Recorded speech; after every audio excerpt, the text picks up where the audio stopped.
एक महत्त्वाची बातमी, शासकीय निधीचा दुरुपयोग करणाऱ्यांवर कारवाई करणार असं संजय शिरसाट म्हणतात। संभाजीनगर जिल्हाधिकाऱ्यांकडून डीपीडीसीचा अहवाल मागवल्याची माहिती शिरसाटांनी दिली आहे। संजय शिरसाट यांनी माजी पालकमंत्री अब्दुल सत्तार यांना नाव न घेता हा इशारा दिलेला आहे। सत्तार 2.5 वर्षांनंतर मंत्री होणार का याचा निर्णय वरिष्ठ घेतील असंही शिरसाट यांनी माहिती दिली आहे। फेरनियोजन केले जाईल, चुकीच्या ठिकाणी कोणताही निधी वापरला जाणार नाही। चुकीचे कामं कोणीही केले असतील तर त्याच्यावर कारवाई केली जाईल।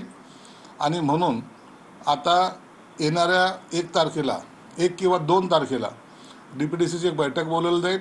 त्यामध्ये या सर्व गोष्टीचा अहवाल ह्या कलेक्टरला आताच मी सांगितलेलं आहे की तुम्ही मला तो अहवाल त्या टायमाला मला तयार पाहिजे आणि त्या अहवालानुसार सर्वांना कारवाई सुद्धा केली जाईल। ते म्हटले की 2.5 वर्षानंतर मी पुन्हा येईल। आता ते म्हणलेत ना, त्याचा निर्णय त्या वरिष्ठ नेत्यांनी घ्यायचा आहे।